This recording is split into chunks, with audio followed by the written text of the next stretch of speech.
Hold on. Bro, I'm especially looking bright today, man.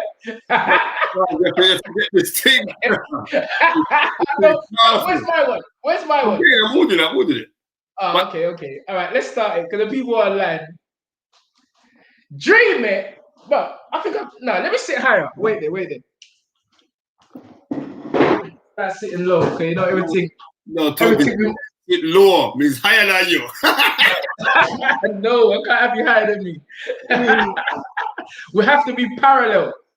Yes. Anyway, let's go. Dream it, believe it, become it. Come on down.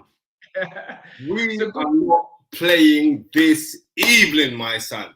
Yes, but we're bringing back the legends, and we're not leaving out nobody. We had Duke McKenzie, and we had really good response. I know Tunde's been talking to Duke regularly now. When they're trying to talk about Tunde and experience of corner, Tunde's tapping up. You see the powers? Tunde's tapping up with everybody else with the knowledge. Russ, Steve Bailey, big up your chest, bro. Thanks for jumping in. But we had to bring on this guy, Paul Weir, 2-time world champion, won a world title in his 6th professional fight. Amazing. Right? If he was around now, he'd be a multi-millionaire. And that's the truth. And we have to bring him on as a special guest simply because Tunde's been pressuring me, saying, look, you need to tap up that black book some more. So last week we had a 3-weight world champion, and this week we've got a 2-weight world champion. And let it be known that it's only the Fight Is Right that is keeping these, and I call them ringmasters, you know, the big little men in the minds of the younger generation. Because I believe if it wasn't for us, these great fighters like Duke McKenzie, like Mr. Weir, the youngers wouldn't even know about them. It's like they're being wiped out of history. It's facts. It's facts. It's facts. I'm not even. Yeah, I mean, H Money, Mr. Supreme, big up yourself. It's facts, son. Anyway, without further ado, press the button, Gary, because that's every week. Oh no! Wait. All right, pause there. Watch this, Paul. Gary, play the tape, please. Maybe Gary's.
Come on, May 15th, 1993. Ladies and gentlemen, let me welcome, a big welcome, the one and only Mr. WBO. That's what we're calling him, Mr. WBO, Paul Weir.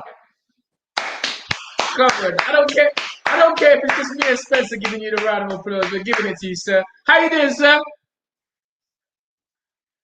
I'm good. Do you hear me okay? Yeah, I can hear you fine. Yeah, good. Yes, I'm good. Thanks. How are you guys? Yeah, Spence. Even better than you on.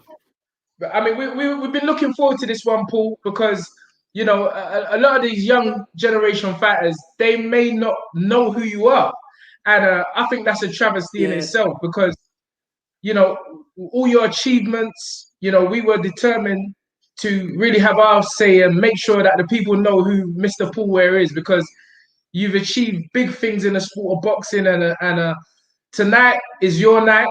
We're gonna highlight your career. You know, and we're gonna go through it step by step. I know you're in a rush. I know you're a busy man nowadays, but it's brilliant. I mean, having you on the show. We're honored to have you on the show, sir. Thank you very much. Spence, you want to start? Have you plenty of time? It's 7 o'clock at night here, anyways.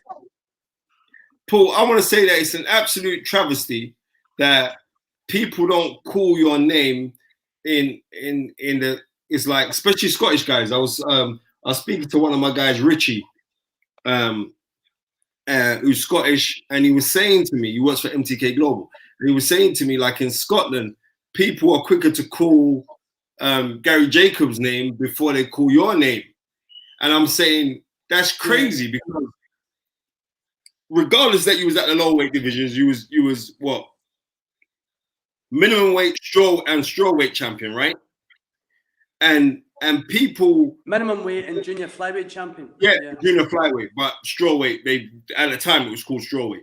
And I'm saying like they were not giving you the dues because if you look at it now, you won a world title in your 6th professional fight. I don't care who you fought, you won.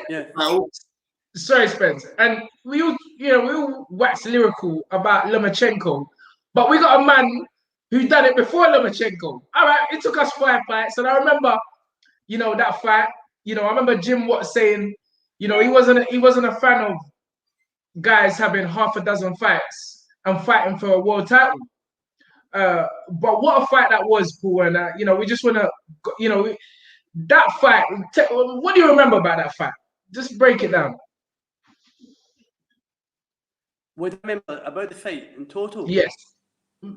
I mean, it was your first world title. It was, yeah. And when I fought Fernando Martinez, he was like in a replacement. I was meant to fight in his valley from El Salvador. I think in some like 12 or 13 fights, undefeated. But he failed a medical. And I remember Barry and Tommy saying, we'll get you someone else. So they came up, I think the WBO had mentioned, obviously put Martinez forward because he'd fought for the title previously. The year before against Josue Camacho. So he was, obviously his people were pushing for him to get the shot. But when they said to me about fighting him, I think he had 42 fights with 36 knockouts. Yes. I was really phased because I had fought it. I had such an extensive amateur career and fought every style you could think of. And I'd been training with a lot of pros for a long time. So I was quite confident in my ability. And I kept asking, listen, place at the right time to get the opportunity. You know what I mean? To fight for the title. In my 6th fight, and I grabbed it with both hands and took that opportunity. Every night I walked out. I get caught with a flash knockdown in the first round, and I was fine. Yes. Remember going back to the corner and Pierre Harrison saying, "How are you?" And I'm okay. Just I think accumulation of nerves, you know, on the night. And just getting to settle, just being able to get a round or two under my belt to settle and find his rhythm, find his timing, find his strengths, his weaknesses, what I can do and what I can do. And I found it, I think both rounds on, I found that. So I was quite comfortable. I remember, you know, watching the fight, the first 3 rounds, I was like, boy, I remember Jim Watt in commentary was saying, you know, he's getting tagged a bit too cleanly with the left hand, and that was worrying me. But what was telling for me was the end of the 4th round, because you gave him a little nod, like to say, yeah, all right, cool, you're in a fight now.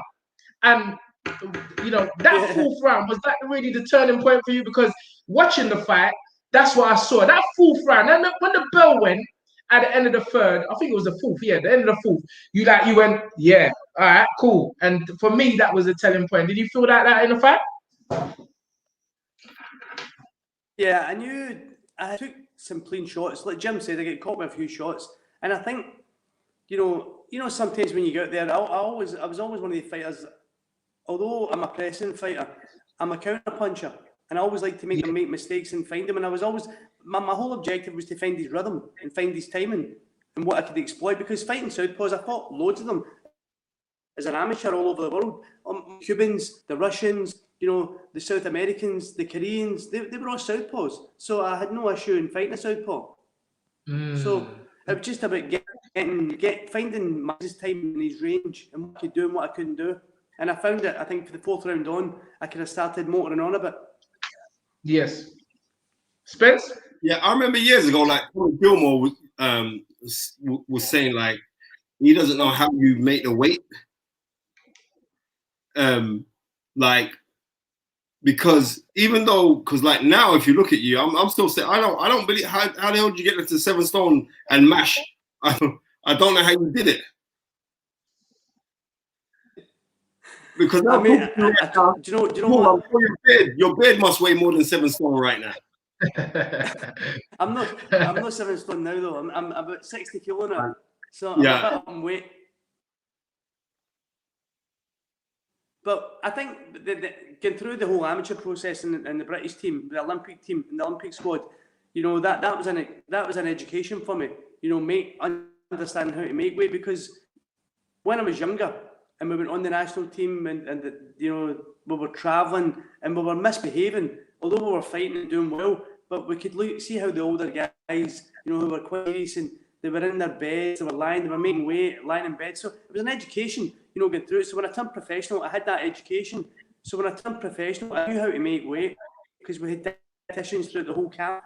You know, when we were in the GB squad, educating us on what to do, what to eat, when to rest, when to drink. You know, so I had that education. I took that with me. I took all that experience into the professional ranks, and I used it in my ability to make weight and be professional. Right, as you look at like the lower weight divisions right now, and unfortunately, the lower weight divisions right now, we look in the world and look at the lower weight divisions, and unfortunately, seemingly like the guys in your weight divisions didn't get the respect that they should have got. But there've been some great fighters. They never do. Yeah, there've been some great fighters. I think Ricardo Lopez, for me, is one of the greatest fighters of all time. All time. Right? Ricardo. Ricardo Lopez. Yeah. And you think, like... Unbelievable. Yeah, unbelievable fighter. But yet his name's not called in the way that I believe that it should be called. But just like as we come over to our shores, and we're looking at someone like you were a 2-weight world champion. A 2-weight world champion. And it's not really spoken about. The fight where I really knew like you had a very good boxing brain was it Miami, the fight that you went 12 rounds with Memani. him. Yeah, I've got that fight. I've got that fight on VHS. I was trying to explain to my son the other day what a video recorder was. He thought I was crazy. Like in that fight, that's where you showed like you got a very smart boxing brain, especially how you like you would feint the jab, but as you feint the jab, you'd feint twice and throw 3 jabs, then throw a right hand, then a left hook. Yeah. You're a very clever fighter, man. Yeah. I would say, I remember that. And I was one of the fight. I was an aggressive counter puncher. You know, I would make mistakes. I would force the pressure on them, and I could also box in the back foot. You know, but I would make them commit. Then I'd take the control for the back foot, going back, making them commit, and hitting them, and moving back in again. That was my style, and it worked.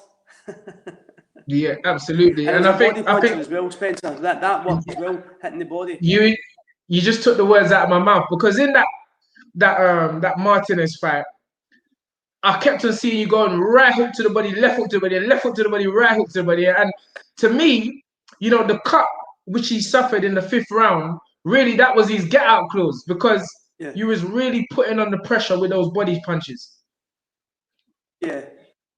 I listen, the body punches were for the rounds were starting to work, and that was the whole plan honestly anyway, to break him down to the body, get everything, you know, find the range, get within distance that I can hit the body and bring them up and control with the feet. Yes. You know, just controlling my feet. And I think both round, I did control him for the feet. Just using my feet, I kind of put him in places where I want him to go to hit him with shots. Yes, sir. Yes, sir. Spence? So I'm just seeing Ashley Fairfane, former British champion. Yeah, he said that you did his cuts for him when he fought at and 5 Palms in Dubai. He just sent it to me right now. So I just what I mentioned. I did, yeah.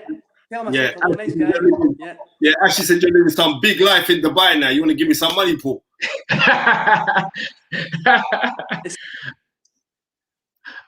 and just on that point, Paul. Sorry, go on, Karen. I was gonna say just on that point, Paul. How are you finding, life in Dubai at the moment? I understand you're training fighters out there, and you're in a gym. Well, how is it? How has that been? Yeah, we obviously everyone's going through a kind of this pandemic, so we were kind of under the cosh early on, March last year. We were locked down for a couple of months. You know, really 24/7 lockdown. Couldn't get out unless we were approved to get out to go for essential things. But now things are starting to move about again. You know, things are starting to open up, and we're starting to get back to the gym, get training. But you know, like everything, everything's treading carefully to find out about this COVID and find out now all the vaccines over here. So there's a lot of vaccines a lot of people are getting the vaccine here. So they're working hard, and hopefully the world gets back to normal very soon. Yes, sir. One of the things I like to ask ex-fighters is how they really compare the way, guys like yourself train, because I'm a trainer myself. So I always like to ask ex-fighters how you see the way training is today versus how you guys used to train. Do you see a big difference in the, probably the intensity and how hard you train? Do you think it's got easier, or do you think it was harder back in your day? I just, I want to get your perspective on training and how fighters are nowadays. I think in life things evolve and things change, and when you look at every fighter now seems to have a strength and conditioning coach, but when you look back historically, going back to Dempsey, Joe Louis, Leonard, Muhammad Ali, these guys fought longer rounds, but they never did any strength and conditioning coaches. They do their rounds in the gym, they would do their running. First and foremost, they would do their road work, they would do their rounds in the gym, and they would maybe do a circuit, but the main thing is, I think, and even guys like Naz, when you look at Naz never done any conditioning. Naz just done his rounds in the ring. So he didn't even run until he hooked up with a man. All he done was working his craft and learn how to defend in that ring, fighting against different guys, different techniques, different styles. But we are where we are with all these strength conditioning coaches, and I think that initially got brought in with Manny Pacquiao and Alex Arisa. Yes, sir. Manny brought him on board because Manny was getting so much success. Winning all the titles, fighting in different ways, up in the ways. I don't need a strength and conditioning coach. I think you should spend more of your time working in your craft. But that's my opinion. And people think, I'm old-fashioned. That is the right opinion. Well, Paul, the reason why I'm clapping, I was clapping every sentence. I was clapping every sentence because I've had this belief from day one. And you're right. Just go and look at the old fighters. Go and look at they never had these strength and conditioners, and I personally believe that without being disrespectful to strength and conditioning, but they have their place. But I've always believed that working on your craft is more important than the physical aspect of having a six-pack or having look at Joe Calzaghe, for instance. As far as I know, he never had none of that. I'm not saying you shouldn't have a strength conditioning coach. I'm not saying that. Yes. So don't. Yes. I hope fighters take no. I'm not saying you shouldn't have a strength conditioning coach and you shouldn't do weights, because I done weights. I lifted weights. Yeah. But for 6 weeks before a fight, I never looked at a weight. I just focused on my what I was there to do. Was looking my technique, my style, or the style I was fighting against, and we worked in that constantly, just bum every single day. We drilled in it. shadowboxing, sparring, do drills on the bags, you know, the whole lot. That's more beneficial, in my opinion. Yes, yes. And I mean, for his development. Yeah, Duke McKenzie really echoed the same thing. And, you know, he said he couldn't really look at boxing nowadays, you know, because it's changed so much from when he used to fight. And, you know, Duke also was a multi-weight world champion. And I just like to really always ask, I mean, look, it's great that we've got you here and you know you're answering the questions from your perspective, and it's good so younger fighters can hear, you know, this type of knowledge. So I really respect you for giving us that point. Spence? Paul, how important was it for you, like working on your craft more than anything else? Because you were very technical, even though you was an aggressive fight, you was very, very technical. Like, how important was it for you, and what fighters did you used to study to try and emulate? Sorry, what fighters did what? What fighters did you used to watch to try and emulate to bring into your style? Do you know what, Spencer? And Tunde, it's what I tell people. You know, learn so much for so many different fighters. I used to study boxing constantly. I used to watch so many videos every day, just study and watch. And what I would do is I would watch a fighter, whether it was Leonard or Hagler. Hagler was my favourite fighter. You know, so I would watch and they might do something and I would try it. You know, and it might not work for me, but something might work, you know, and then I would try something else for someone else. But what you mold your own style. You know, there only is one of me, there's only one of you two. You know, that no one can be the same. There's only one Floyd Mayweather. Yes. But you may be able to do things like Floyd does, or you might be able to do things that Manny Pacquiao do, but you're never going to be Manny Pacquiao, you're never going to be Floyd Mayweather. And you're never going to be me.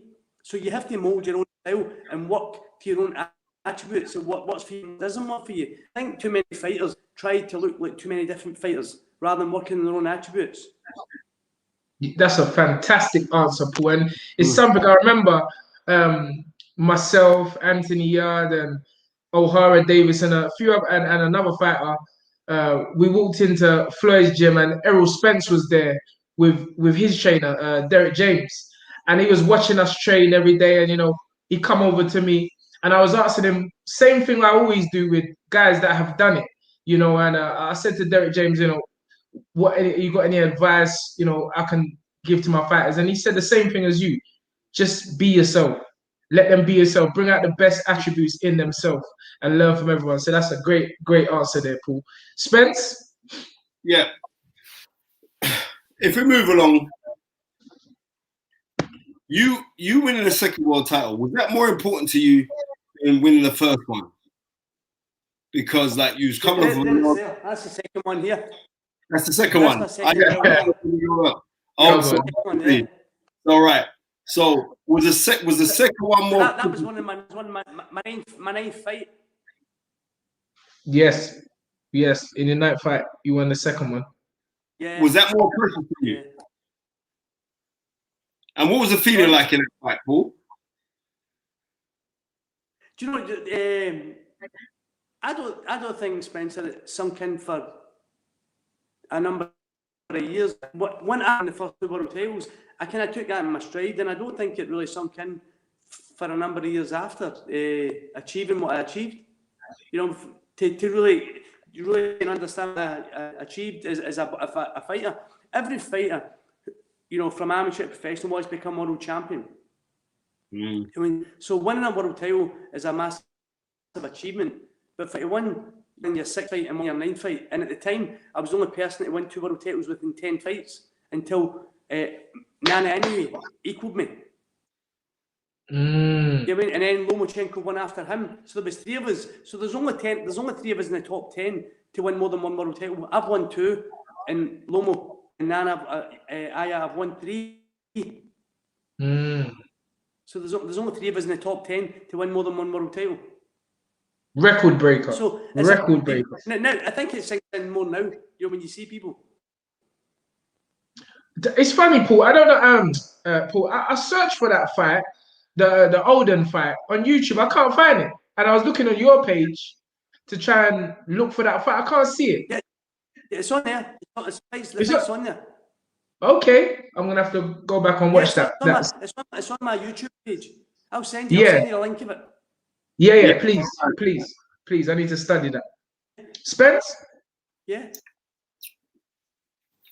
In the Oulden fight, the Paul Oulden fight, he was renowned as a little trickster and a decent puncher. Like, 4 round was it? He hit you to the body. Can he? Yeah, sorry. Yeah, I know. It's because you're in the sunny Dubai. That's what happened.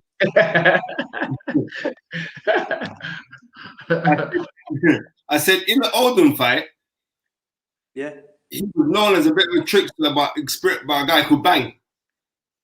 And he tried to jerk you up to the body. I think it's round 3. He tries to hit you downstairs to the body. I'm remembering this fight from when it happened because I haven't seen the fight since. But I think it's early on he tried to go downstairs with you. And you was like, say, come on, let's have it. And you started to go back downstairs on him. Yeah, I think what happened was in the press conference in the build-up to the fight, he said he would knock me out in 5 rounds. So the first 5 rounds was quite... I'm trying to think the word. You know, I didn't believe he would knock me out. I knew he'd knockout. When you look at his record, I think he had like 9 or 10 knockouts in 11 fights. But again... He could bang. He could probably block. Yeah, he could bang, he could hit, but only if you're getting hit clean. But he never hit me clean. I didn't let him hit me clean. I watched the fight. You know, I hit him and move. The whole time. I didn't stand in front of him and take clean shots.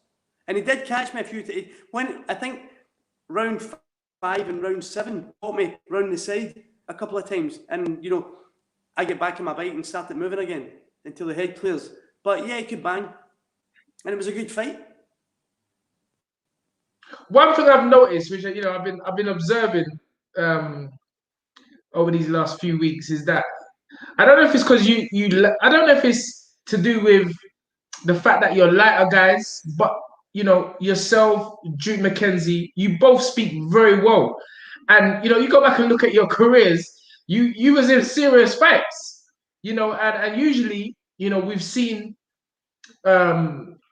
with a lot of fighters, you know, suffering pugilistic dementia when their careers are over and not being able to communicate well.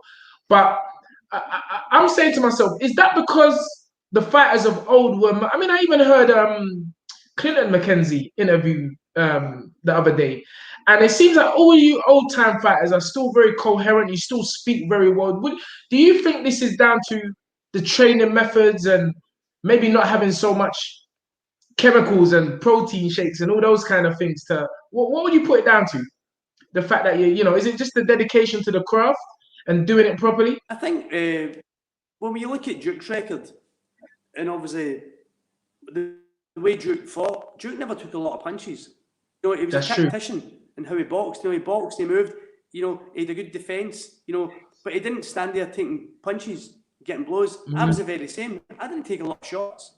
When you look at my amateur career, what I had a lot of amateur fights, fought at high level, and then went into professional fighting. My first 10 fights, professional fights, 5 of them for world titles, 12 rounders. Crazy. You know what I mean? Wow. But I never took a lot of punches. And when you look through my whole career, I didn't take a lot of punches. And I used to spar when I was training for title fights. You know, after 2 or 3 weeks, I didn't hit a bag again. I would hit the speedball, the floor-to-ceiling ball, the pads, shadow box, and spar. And I would spar sometimes 10 rounds a day. I never took a lot of punches in sparring. It doesn't look like it. It doesn't sound like it. So like, when you look back to my era of fighting, you met Spencer. You mentioned Ricardo Lopez, who could hit very, very hard.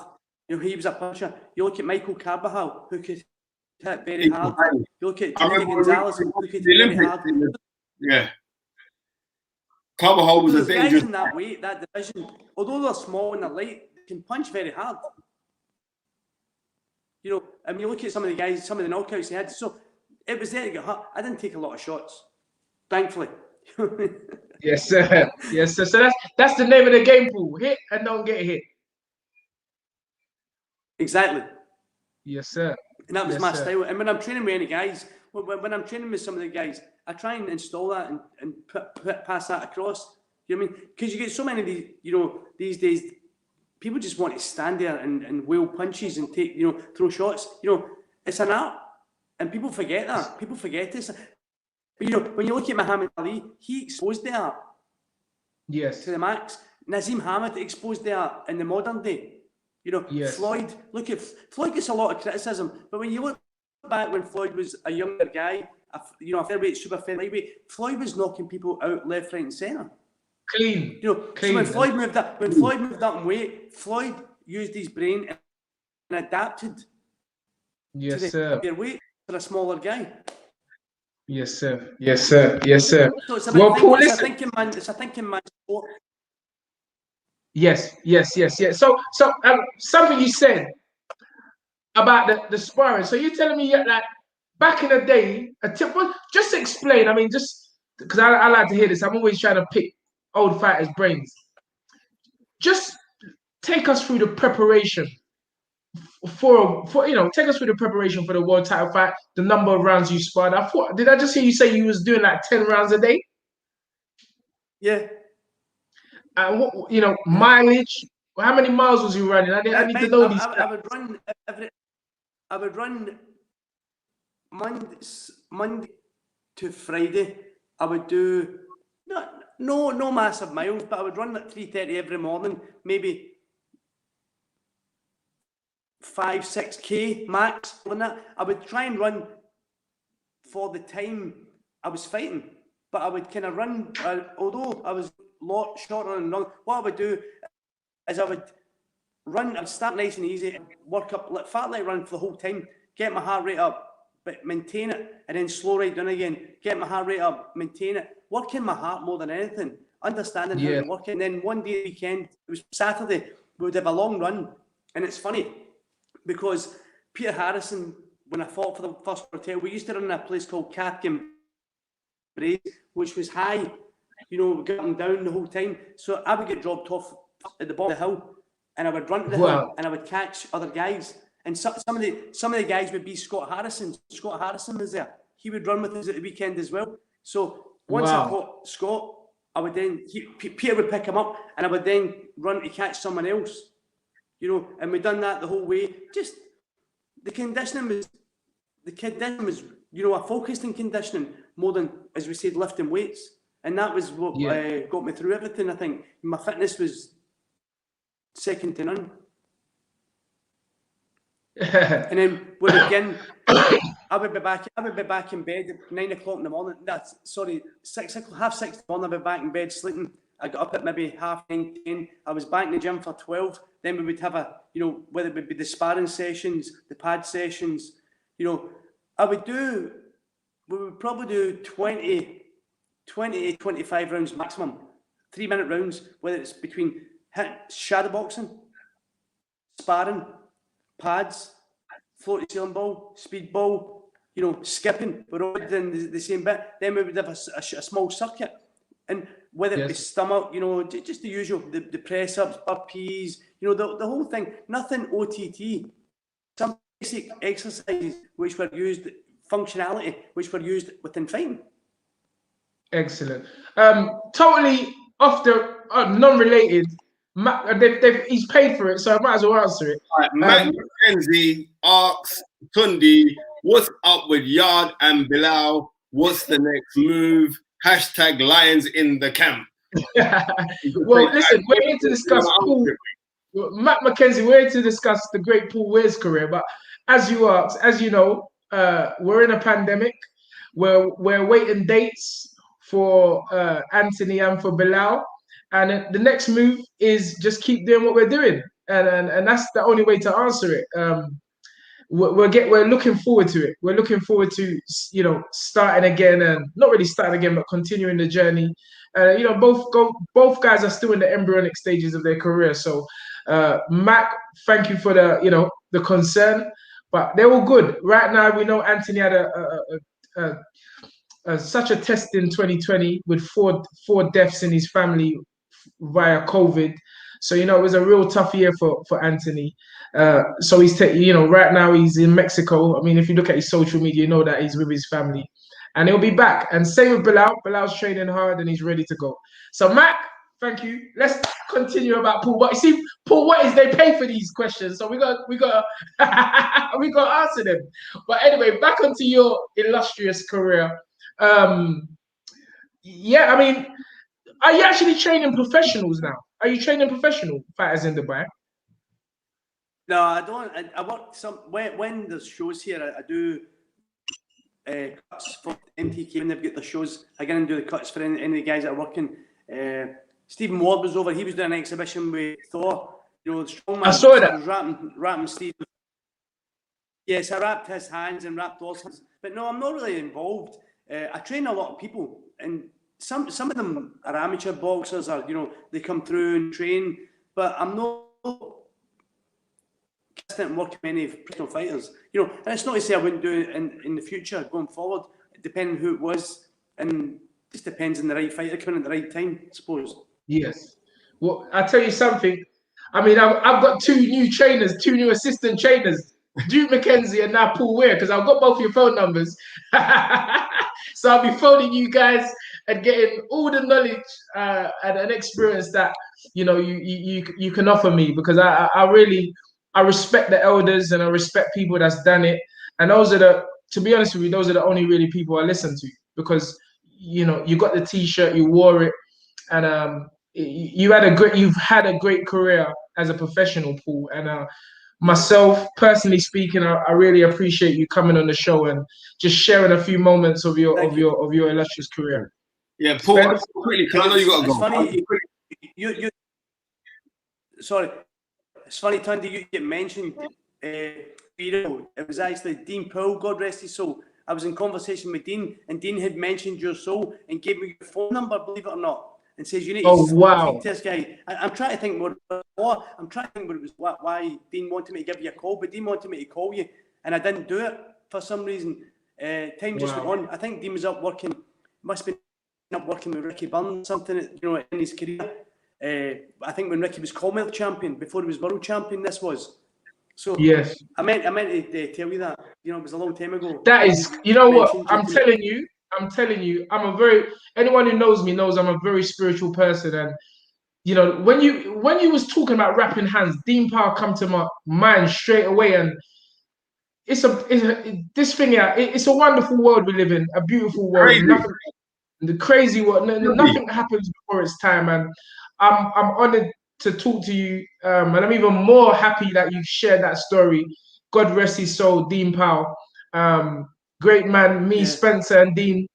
We used to sit down in a restaurant in Camberwell Green, Caravaggio's, and just talk boxing. But that's all from me. I thank you. I thank you for your presence, and I really appreciate your time, Paul. Right. Spence? Before you go, I know you're busy. You're doing martial arts now as well, aren't you, Paul? Do BJ, yeah. How are you getting on in that, sir? I've heard that you won a couple medals. Yeah. What's going on? Yeah, I've won a lot. I think I'm rated trains. I was something like 16, 17 in the world. I was rated. I'm a brown belt now. So I've been. I suppose I treated this like the way I treated my boxing training. I just focused. So for the first few years, I trained consistently. Just to learn. When I started, I was getting mashed up every day. I need to learn this. When I went there, I went for the training aspect of it because it was getting me in good shape. But when I started understanding it, I had that competitiveness. So I wanted to compete. So I've started compete. I've been competing. I think I was only very short. I competed in a couple of submission only competitions in Scotland. Then when I came to Dubai, I was at it non-stop. So I enjoy it. Compete. Well, I've not competed since last January because of the pandemic. I was supposed to compete in November in the World Championships, but I get put back to next month. But I think it'll get cancelled again next month. All right, Paul. So I do that every day. I was training. I train 6 days a week with that. If you had any advice to give to a young fighter coming through, and I think like more young people should be looking at you as a beacon of knowledge because you're a two-time world champion at 2 different weights. What advice would you give any young fighters coming through right now? Work hard and listen to your coach. And work working the basics. What you know, when you look at a combat sport, right? When you look at any combat sport, whether it's boxing, judo, karate, BJJ, taekwondo, there's fundamentals, and they're fundamentals for a reason, because they work. You know, the simple basic mechanics in boxing. You know, remember, there only are 6 punches in boxing, and it's how you compel them and what combinations you compel them. You know, so it's understanding that. I think people have to think. Fighters have got a responsibility to understand what they're doing.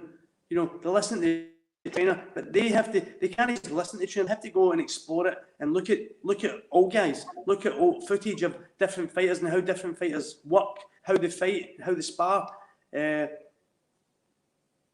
my advice to any young fighter is work hard, just keep working hard. In fact, on Thursday, I'm working with a young Irish kid who I'm not sure if he fights for the national team. He's only about 17, 18 years, Colin Murphy. So I do help younger guys, you know, when I can. And he's over just now because of the pandemic. And I'll get him a hand for 2 or 3 times. You know. Sorry? Is he a welterweight? No, I think he's maybe like a featherweight or much more than maybe 57 kilo. Okay. He's quite a light guy. Young light guy. He's quite light. So I just working hard and trying to understand, you know, the whole mechanics. Boxing's no rocket science. People complicate it or overcomplicate it. You know, it's simple. I find it really extremely simple. And you know, it's funny. I mean, I said I was signing off, but they were the exact words Floyd Mayweather said to one of my fighters in the lift. You know, and that fighter asked the same question. You know, any advice? And Floyd's answer was, "Work your damn ass off." And basically you've just echoed it. And that's what it is. It's hard work and it's dedication and it's sacrifice and it's focus. And ladies and gentlemen, what can I say? We've had the great legend himself, 2-time WBO, minimum weight, light flyweight, sure weight. I don't even know the weights. Yeah, light flyweight. Yeah. Light flyweight. The one and only Mr. Paul Weir. Thank you very much, sir. Thank you so much for taking out your time. I know it's late over in Dubai right now.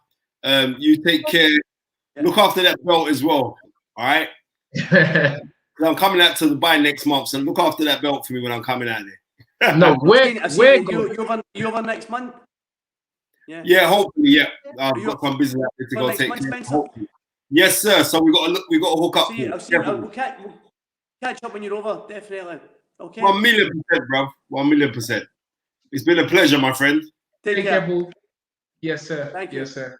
Bye. Thank you. Spence. Come on, man.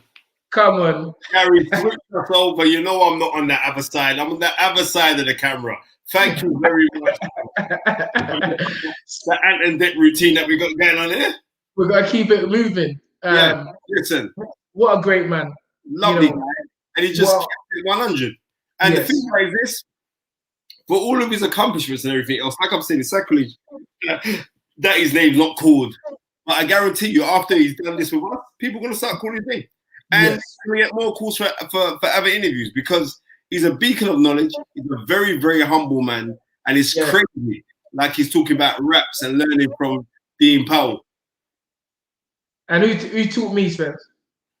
I showed Tunde, but I learned from Dean Powell. The Dean Powell took over and showed Tunde. Yeah. I remember and you know what he said? Go on. Say I said, you hear what he said? He said Dean told him to phone me. Exactly. And this is deep because people used to say mad things about Dean, but that guy, Dean Powell, always used to back me. Bruv, let me just tell you this, yeah? It was Dean Powell that came to me when I started in the business. It was Dean Powell that came to me and he said, right, I'm managing Peter Obo. Yeah? Because I know, let's co-manage him. He's got a British champion. He's finding it difficult getting fights because of Peter's style and everything else. And I remember I went out and I got Peter Obo 25 grand sponsorship. We don't like him, right? And I remember Dean was like, bloody hell, Spencer. It's like, remember, he turned out to fight, and people said, no, I'm not fighting.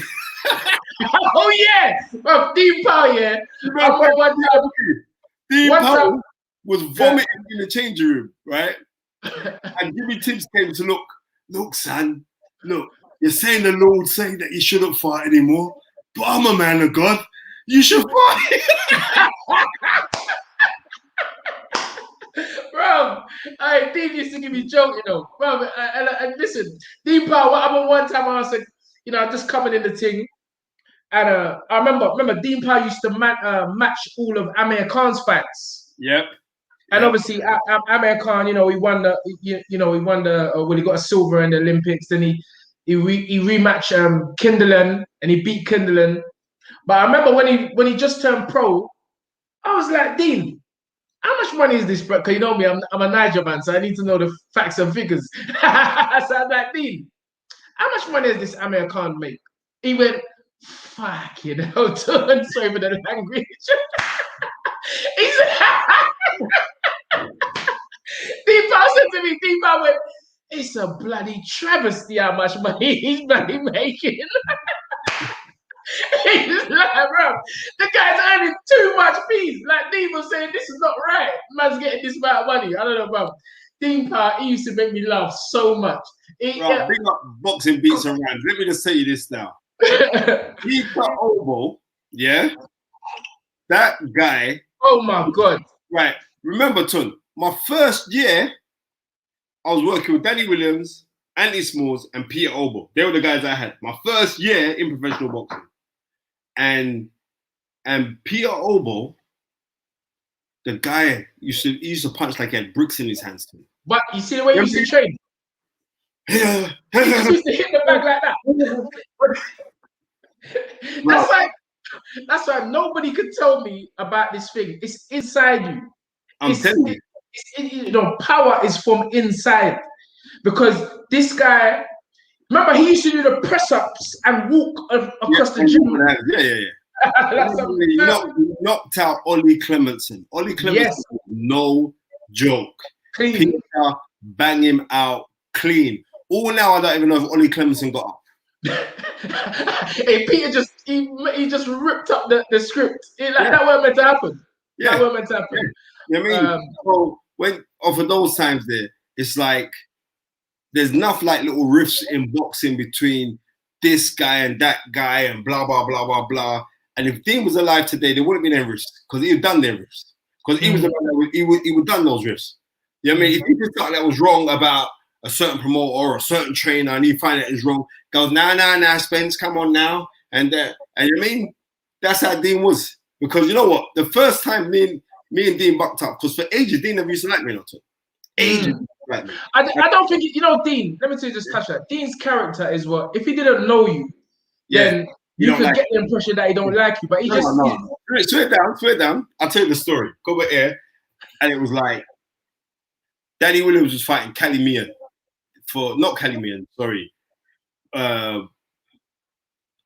Magrovich was fighting. Yeah. Commonwealth title, right? And he just lost in a European title challenge against Samuel Sand. So that fight was at Wembley on BBC. So there was some little talk between, like, Dean weren't too keen at the time on Adam Booth, yeah? So certain stories you say to me, I can't even say that. I was being real. It was at the time. It wasn't. They were really cool at the end, but at the time, I just say always, when you're a newbie in the thing, people don't like you. That's how it goes. Until they know you, then right. So exactly. Right. So Dean came. So I told Danny Williams that, yeah? I told Danny Williams. Yes. So me and Danny was talking, and then Danny was saying, yeah, it's true. He said that he didn't like him. Right? So I'm in the gym and looking at things and like Alan Booth was going about, you don't like him, you don't like him. I said, yeah, Dean's not too keen on you neither. Right now, this is 2002.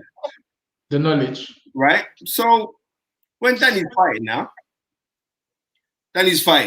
so we're at the fight, and Michael Sprott's there, because remember, he had involvement with Michael Sprott as well, remember? But Dean come to me, and me and Dean never used to talk, you know. Dean comes to me, goes, "What, you? I want to work with you. I want to work like you. Bro. So I got to Dean, yeah, what's up? He goes, who are you to say that I don't like Adam Booth? Who are you to say that I like? Who told you that? I said, bro, what are you talking about? I said, bro, do you know who you are? Because remember, there's bare bricks around there. And I said, bro, I'm shot at here, bro. He's holding it. He goes, no. Because he must have thought like I was just some little loud black man, but I ain't going to talk the thing. I said, bro, I was mashed up in there, bro. Bro, after that, he was like, no, I think we got off on the wrong foot.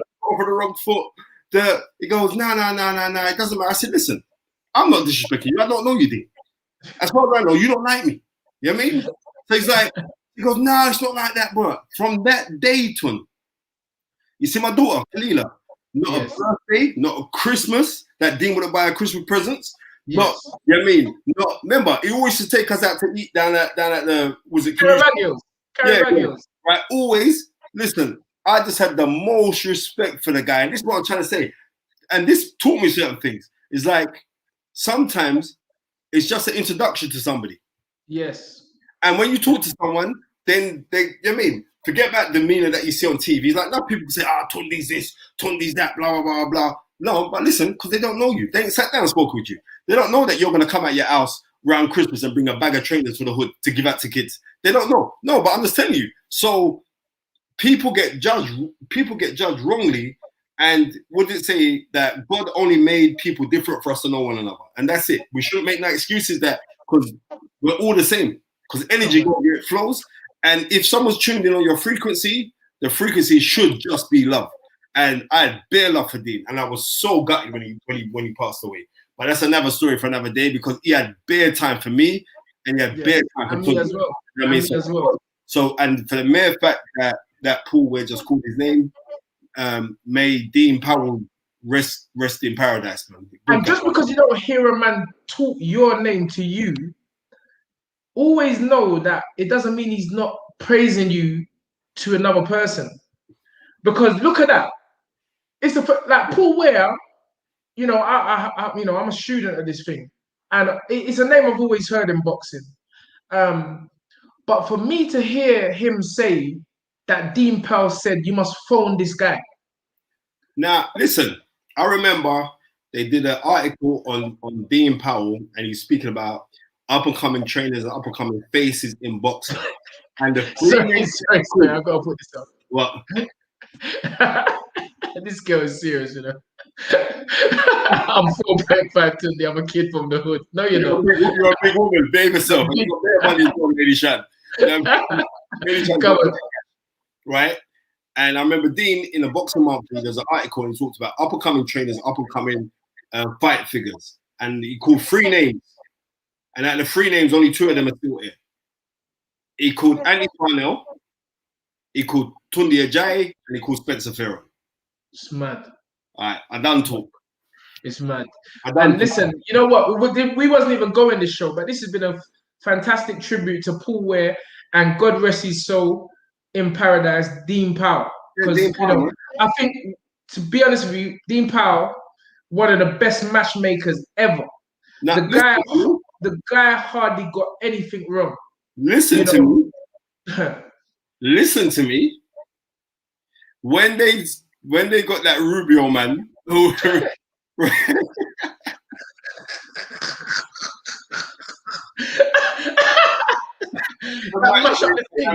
what happened? Yeah, it's true. It's true. Right? What happened?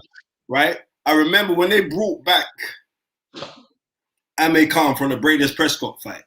Yes. I remember Lloyd Hannigan, the former 2-time welterweight champion, and undisputed welterweight champion from 1986, September 27th, when he beat Donald Curry.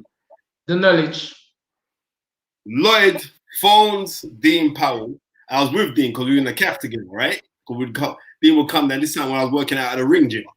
and he'd come down, and then Dean was like, the phone rang, it was Lloyd, and Lloyd said, "Yo, Dean, you got Barrera for Amir Khan. Genius, man, genius." Trust me, Dean Powell. Oh man, listen, and this is what makes The Fight Is Right unique. We're talking real boxing, real stories. Read 84 boxing. Nobody is doing this sort of thing.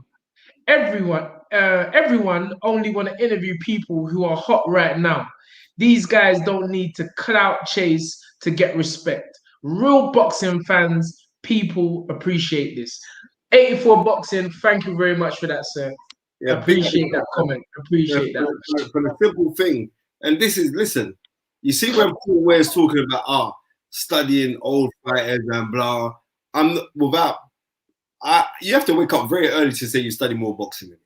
So when Paul Weir is saying that, you're only just watching the fighters, but you're watching their mannerism. You're watching like the pre-fight build-up, the things that will come out their mouth, like how they would sit in the change room. I remember studying Sugar Ray Leonard when he got ready to fight Roberto Duran for the third time, which is actually a boring fight. But just his tunnel vision while he sat in his change room, what was that?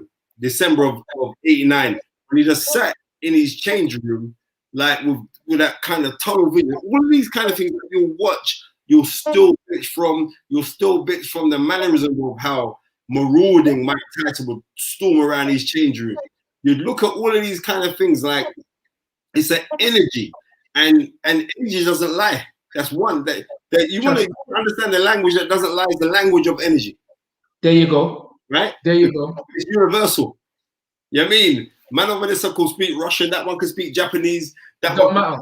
It don't matter. Energy. Remember when we went to, having touched on that, when we went to Russia, there was so much things about you, man, was better mine, the racism and everything like that. I'm like, bro, listen, we don't care about none of that. We're going in there with positive energy. And I'll be honest with you, take away the promoters and the fighters and any other skullduggery tricks. The people of Russia, this is me personally speaking. When we went in there, we got what we put out, and that was pure love. The people was welcoming us. So the energy thing is real.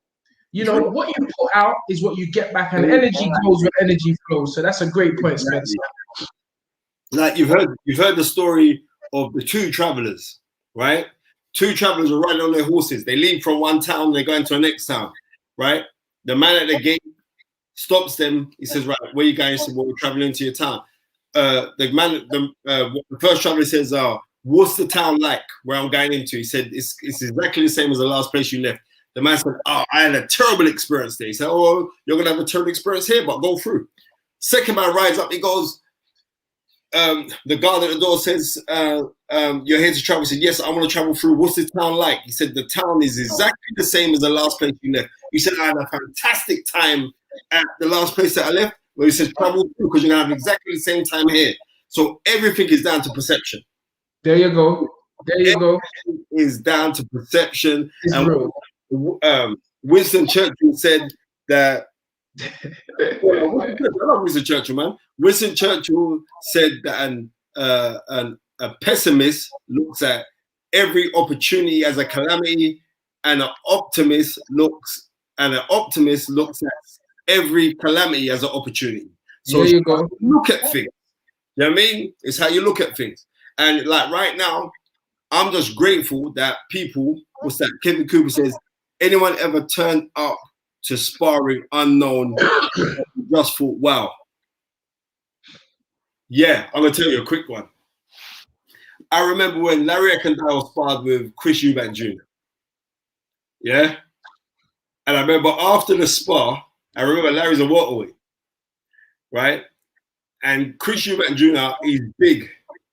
And I remember me and the dad, I got very respect for Chris Eubank Sr. Me and the dad were going back and forth because you know I'm a little mouth murderer. Just like when Yard sparred with him. And I would say, yeah, 9 fights. That was funny. Right? And I remember seeing that spar. And I remember afterwards, Ronnie Davis come up to me and goes, "Spencer, that kid's a bloody ringer. Where'd you get him from?" I knew it. When you said, come on spar. And then what happened was, we was in John Rooney's gym, yeah? And John Rooney, some young middleweight kid, we went in there with Eubank, and Eubank just mash him up. Mash up the boy. And John Rooney was carrying feelings. He was down at his gym. He was carrying feelings. So John Rooney goes, Spencer, why don't you make Larry get in the ring and spar? Now, you see the fact that Chris Eubank Jr. Chris Eubank Jr. is just a little middleweight, you know. Yes, he's very big. I said, nah, it's all right.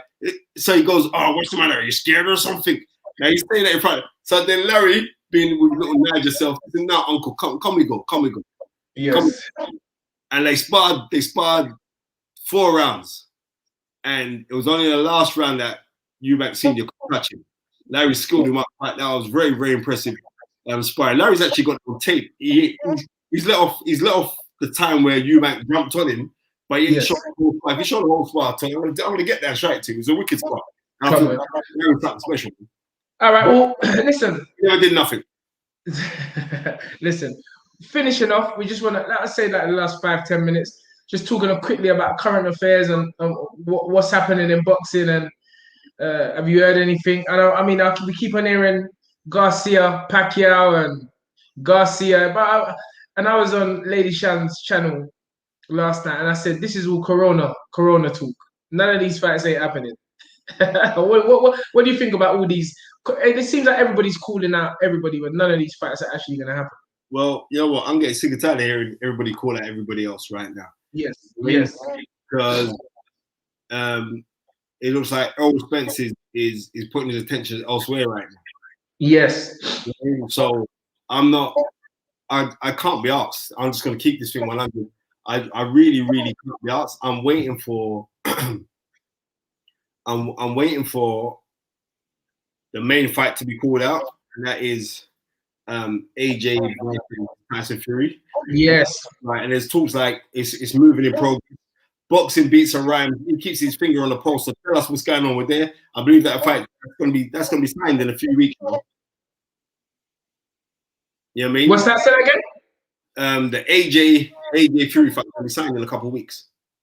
Interesting, because I still read people are saying that this fight ain't gonna happen this year. Nah, it's gonna happen this year. You know why it's gonna happen this year? I'll tell you why it's gonna happen this year. Because history tells us March the 6th, 1971. Come on, Ali, who was the lineal champion at the time. Yes. And the WBC and WBA champion was Joe Frazier. Yes. They were Madison Square Gardens. History is 50 years. I believe both guys will honor the lineage of history to make this is 50 years from that fight. I believe that this fight will happen. I have no doubt in my head that this fight will happen.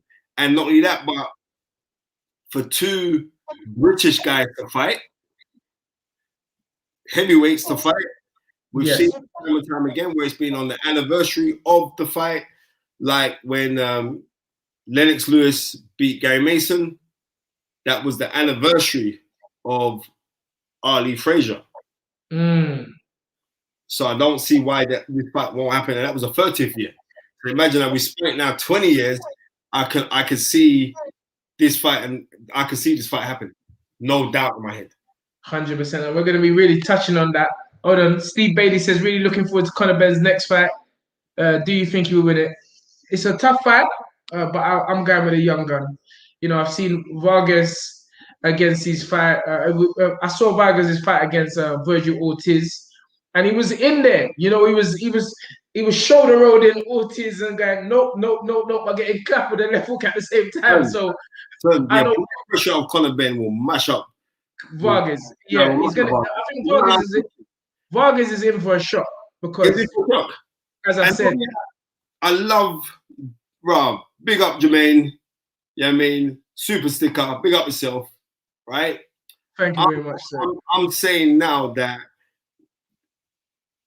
what I saw in Conor Benn's last performance, shows me that the boy is constantly improving, right? And not only that, but he's getting the proper ring generalship. Because remember, he last fought, went 12 with the little human juggernaut, right? Sean Porter never mash up this man like this, and this is a this is a former world champion. Two-time world champions, sir. So I'm saying that, you know what I mean? What's this guy Delvin saying? Spencer should have never left Sky Sports. Yes, he should, because he wouldn't be here if he didn't. Delvin, listen. No, it wasn't a case of me leaving Sky Sports. What happened was my contract wasn't renewed. Yes. That's what happened. No arguments, no nothing, no whatever.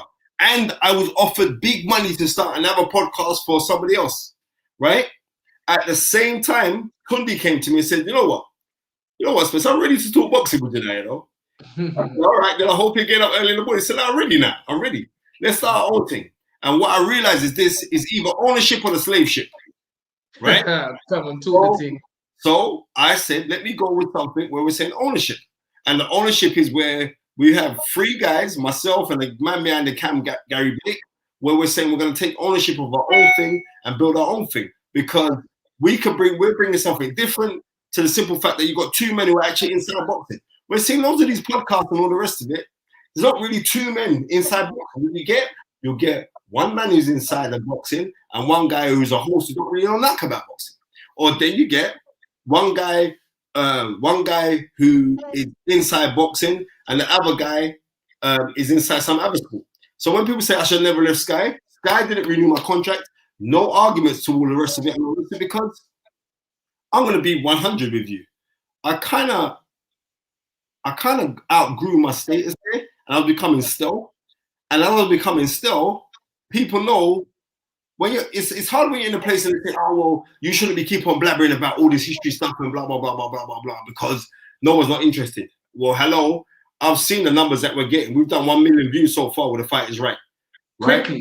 Quickly, in under a year, right? So we've done that in that minimal space of time. So somebody must want to listen to it. And I see the comments when people write on here. Somebody must want to listen to it. So what is this? Is like, it's better to own something for yourself, and you can say what you want to say, because I'm that person. I'll say what I want to say, and I don't business. That's how I am. And when you're inside these corporations, because the same corporations that you leave, they're still spying on you. I do know that you're watching everything that we're doing and trying to steal our ideas. And I'm going to be real. I'm keeping it 100. And big up Gary Logan, because he's my friend. And also big up Barry Jones. But I'm just being 100. No one don't watch toe to toe no more. And that's they're watching The Fight Is Right. Listen to me. I'm gonna Lawrence Okoli said, what are they still doing fight? Is they that's right. Lawrence Okoli was talking the other day, he said, what are they still doing toe to toe? Exactly, no one will watch it. Because no matter what, whether you love me or you hate me, I'm compelling viewing, because I was saying something that you'll think raw. Like the time when I stuck it on Ahmed Khan. Like the time when I stuck it on Carl Froch. Like, this is me. I'm not saying that out of a place of disrespect. I'm speaking my mind. So now, me and my brother from another mother, and my other brother, you know what I mean, from another mother, we put something together, and that's the only way. I told you, it's either ownership or the slave ship. Enough man, I've got some slave mentality, but this brother Eric, one of them. Okay, well, that's Spencer Fearon's take.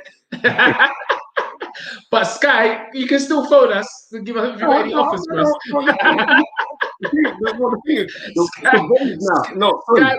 Sky, BT, ESPN, The Zone. We can sit down on a table and we can have a discussion.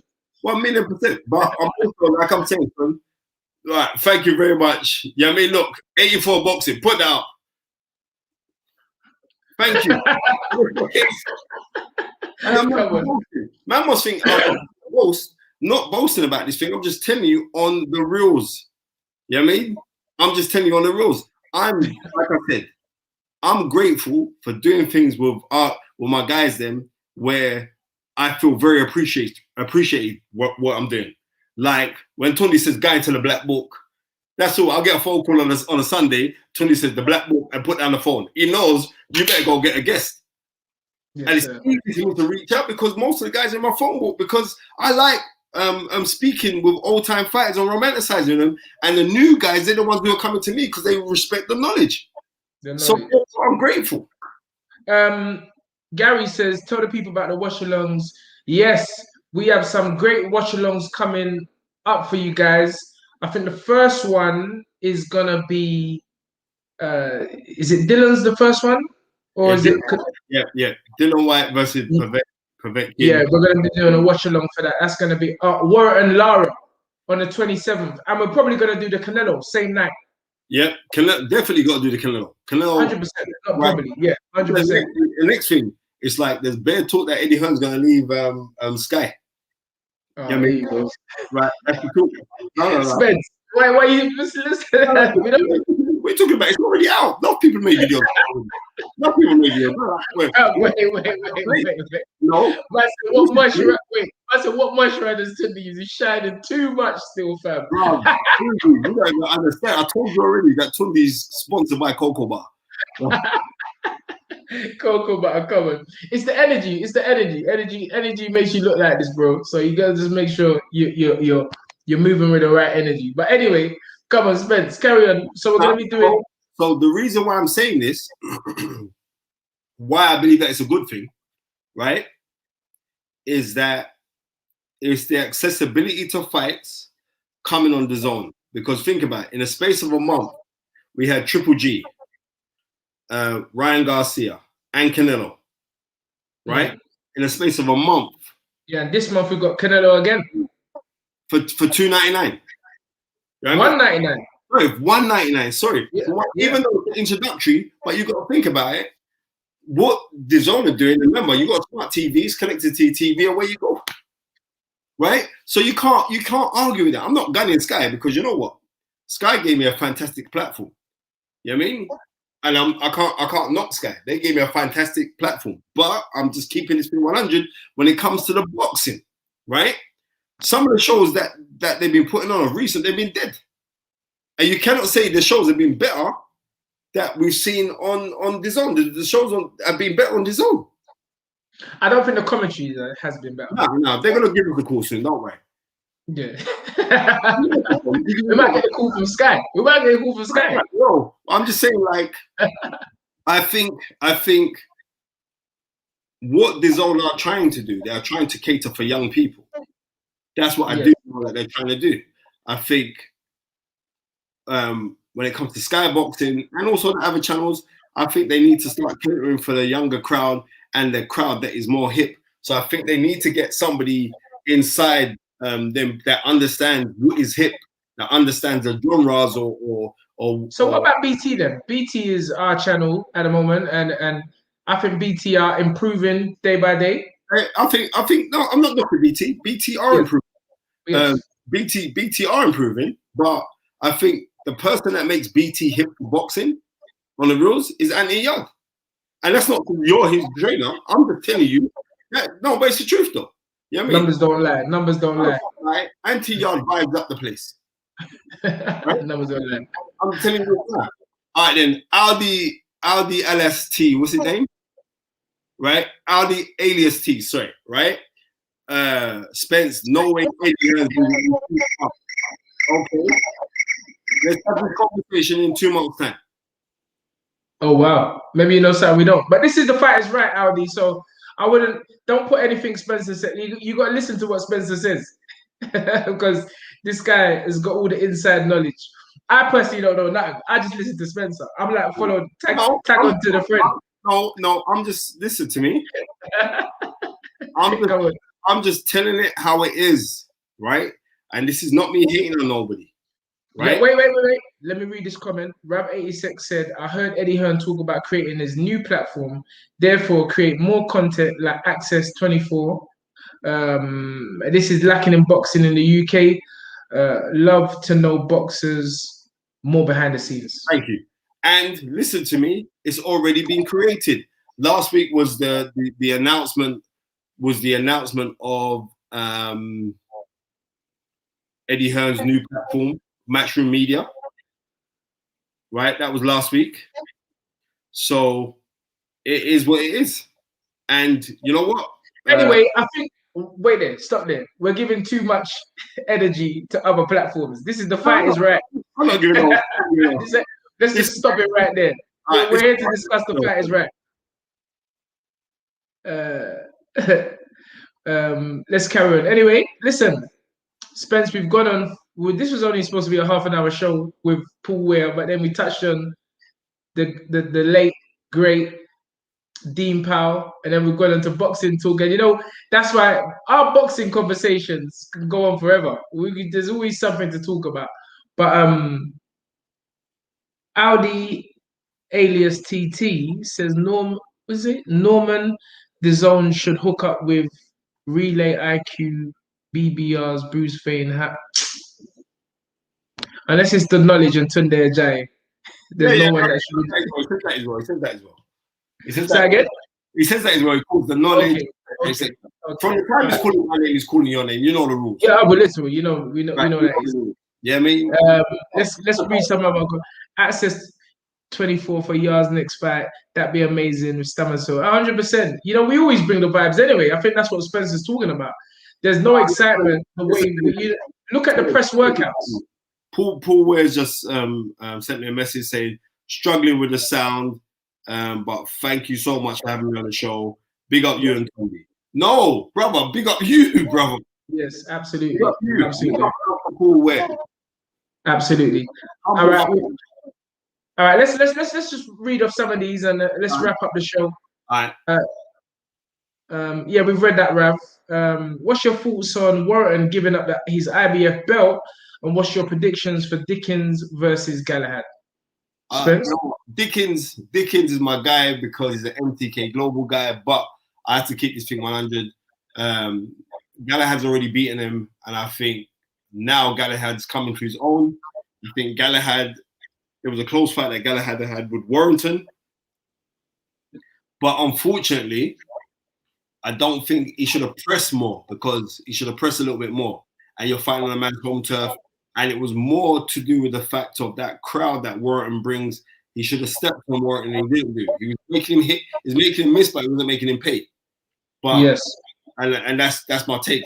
But Galahad Dickens, I would slightly favour Galahad to repeat what he's done before. They fought about 4 or 5 years ago, and I got Galahad to repeat that what he did last time out and win on points to become IBF champion.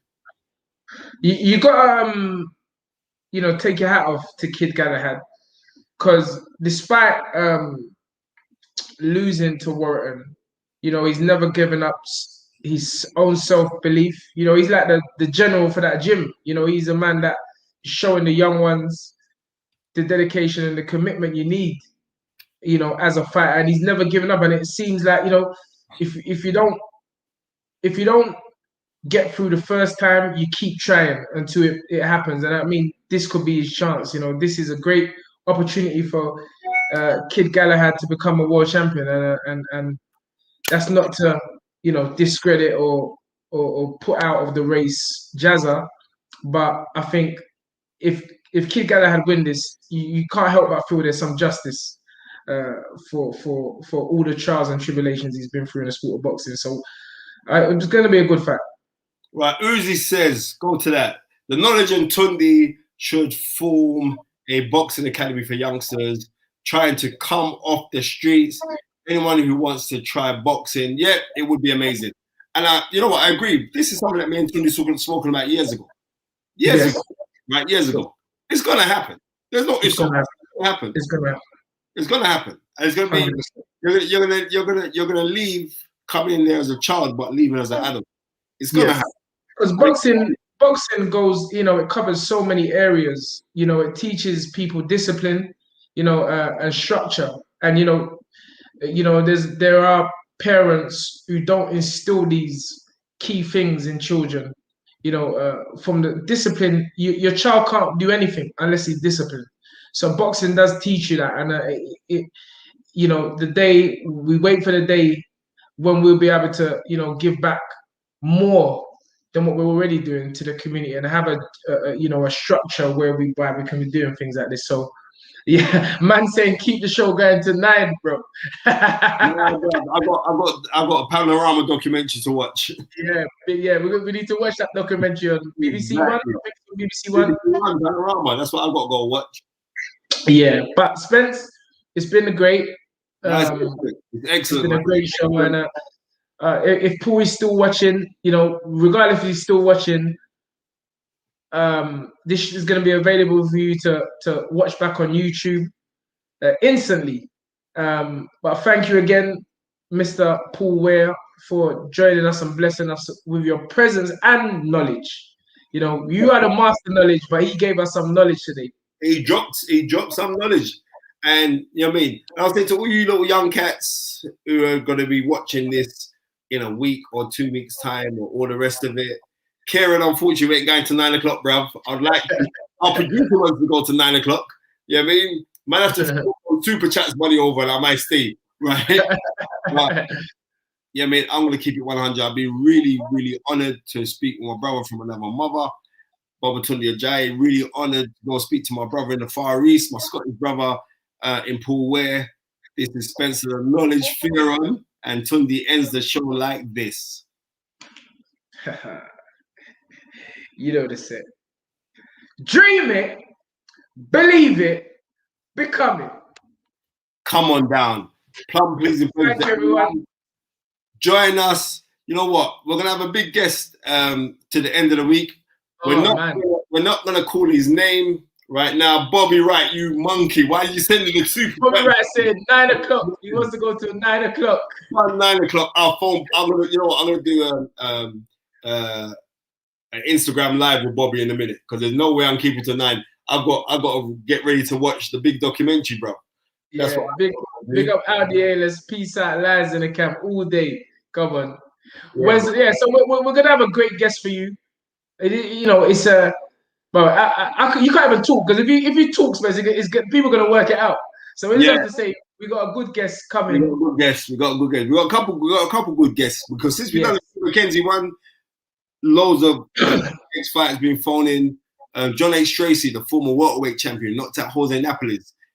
He sent me a message. Right? He was an excellent fighter. Stop there. When have you known the guests to be phoning the hosts to come on the show? Say nothing. Yeah, that don't happen.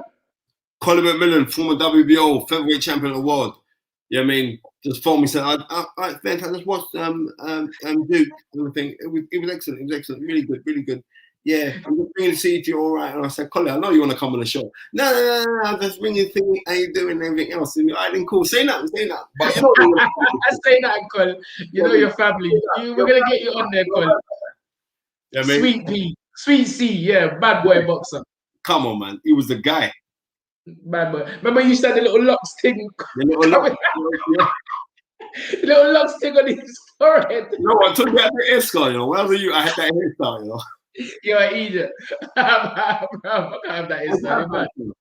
I'm from the end. And the maddest thing, I'll tell you a quick Colin McMillan story. 1988, Colin McMillan, he was fighting for Frank Warren, right? Yes. And Colin McMillan's boxing. He fights a man called Jesus Nunes, right? And he outpoints the guy, just bare skill, right? He had a lot of punching power, but he had so much skill. And he was in it, you know, Colin just pop with the skills. Yeah. And I was on a train for my GCSEs, I was doing geography, and this is when they're building up Docklands, where Tunde's living right now in his £1 million mansion, right? £1 million. Please don't tell the people that. I don't, bro. I'm from the end. Man will roll up with me. You was from the end, and now you have moved outside. You have moved out, right? Don't be fooling the people. Just tell the people the truth. Look at his kitchen, right? Anyway, so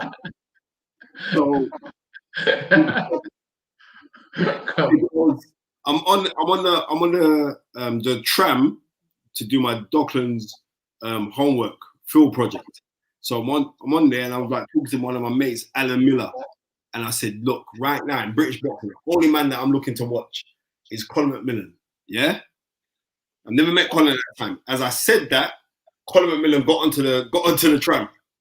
Come on. And I said, bro, I said, yeah. I said, raw, Colin McMillan. And like my man was saying, raw, Spencer was just talking about you. He was just saying, raw. He was just, I can't believe it because we just seen him fight on ITV. Like, and them times he was still working at BT. He was a phone engineer. You know what I mean? So yeah, crazy like how we see. Yeah, everyone smash the like button. We like them like buttons. Like up the team. Yeah, right? It's very important. It's very important. So for analytics. Yeah. And the politics, right? Right? And like to see like the things that Colin McMillan did in boxing, bruv. And even what he does today for charity. I mean, we don't want to do the show now, but you know, Colin, Sweet, even Sweet C. So there's so many fighters of the past that we don't call or we forget. Another bad boy, Tony Simpson. Come on, Sybil, bruv. Simpson's around now. He's picked up a world title. I mean, he's picked up a world title. So when I'm looking on these guys here, I'm saying we can't forget those guys. It's all good talking about these new guys, and that's easy to get those guys. But everybody, and they say the same thing, it's all scripted, but they don't say the same thing when they're with us. Dylan White don't speak the same when he's with us. Derek Chisora don't speak the same when he's with us. Go through the whole list. You know what I mean? Ric McKenzie, his family were phoning and saying that they've never heard his uncle speak the way he spoke to us. Thank you very much. You know, right? And so it's something that they know. And what's that? Aldi saying Tony Sibbo was such a lovely man. I'm telling you, he was such a lovely man. Such a lovely man. And Tony Simpson could fight. You know what I mean? Talk about Tony Simpson. Tony Simpson went up to light heavyweight and fought for the light heavyweight world title in 1986 against Dennis Andrews. Come on. Dennis Andrews was trained by Don Davis, old Don Davis down at the Bricks. Yeah, of course. Right, Don Davis trained him. So, his son's training now, right? Rich is doing good things. We've got loads of little good amateurs coming through. So these old time warriors, we can't forget those guys because what I'm saying, like these men had a finer aptitude to the noble art than what we got today. And it was just like when Bernard Hopkins was saying, unfortunately, we're getting loads of trainers now, but no teachers. So, and that's on one thing, because I know just by listening to Duke talk the other day, everybody learned something. Yeah, and I sure did, because I followed him up the next day. All right, yeah. Yeah, I mean, and having said that, I'm not going to tell you what it is, but I've implemented something he taught me last week, and believe me, it's working. That's why my face is shining. Right. He's always shining, but yeah, I learned something from Duke, and a great man. And I told him that any way we can help him, we're going to help him, because he's got 3 belts there just sitting gathering dust. And someone with that knowledge and experience and the aptitude and the intellect he speaks with, it's just wrong that he's not picked up by a major TV network. There's other things. We're going to build something. Yeah, right? That's going to happen. Let's not talk too much, because we know it's coming. New TV, right? Karen says, please give the Ring ABC in Bracknell a shout out. We just did, sir. We just did. Big up the Ring ABC. You know what I mean? Because Karen's my guy. He's always supporting the show, always harassing us to stay later on the shows and all the rest of it. So, you know what I mean? Like I said, I'm grateful. Oh my word, Morris Hope. Let me tell you the next thing. When I received, whoever asked for the show to go until 9 o'clock, it seems like you got it, because Spencer, once he starts chatting, he can't stop. Right, Morris Hope. People don't even know how great Morris Hope was. Right, Morris Hope was it Rocky Martello? He beat for the WBC. He won the WBC World Light Middleweight Championship. Right. Morris Hope, when I got my award, not last year, but the year before Christmas, from the Legacy Gala for Lifetime Achievement, Morris Hope, he rang Milo to say, like, yeah, I'd like to come to the show. I'd like to come along, right? They didn't know who he was. So he phones me. Milo phones me and said, who's his brother Morris Hope? I said, you mad? Maurice Hope, former world champion. Yeah, I mean, excellent fighter. I'm going through the whole list, right? He invites him down. That was the same night. That was the same night as Anthony Joshua winning in the rematch versus Andy Ruiz. Same night, because they showed right down there as well, right? Mm-hmm. So when I collect my award, I'm saying it's all great and everything else that I'm honored. But also, I said there's a legend in the room that you guys don't even know of. I said it's Maurice Hope, and I called him up on the stage, and the crowd went nuts for him. I said, "What this man done? Right, his whole history." The man said, "What? Did you write this down for me?" I said, "No, man. I just know boxing. I know what you stood for." And he was, and for a southpaw, he was a proper strong, marauding fighter, and like, I just rate that guy.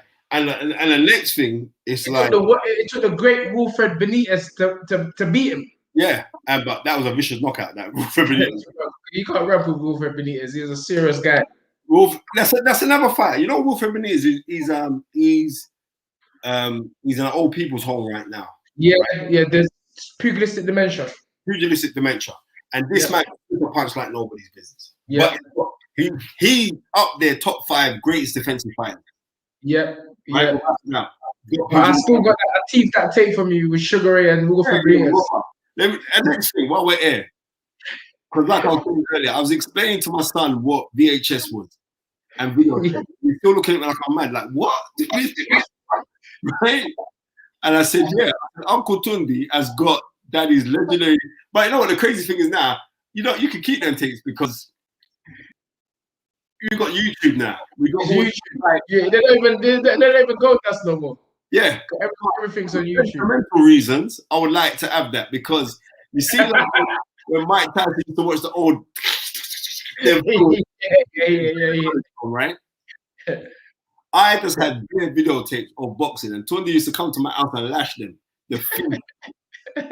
Trust me, please, God forgive me. But yeah, let's wrap it up, Spence. Yeah. I hope everyone's been. Everyone here tonight has left with more knowledge that they came into the room with. It's been an honor and a real pleasure having everyone, giving us their times, because time is precious. You don't waste time, and I appreciate it. Spence? Yeah, man. Like I said, I'm just grateful for the support of everyone. Keep it with us on The Fight Is Right, because when you're right, you're righteous. And if you're righteous, you're rolling with God. Come on. All right, so let's finish it off properly. Ladies and gentlemen. Big up Kevin Cooper. Go on. Come on, I say it for the last time, and I'm going to mean it this time. Smash the like button, people. I say here, like, comment, and subscribe. We ain't got to 9 o'clock. Dream it, believe it, become it. Come on down. Thank you, everybody, for joining the show. At the end of the week, we're going to have some. It's going to be big. Trust me, it's going to be big. Yes, sir. Good night.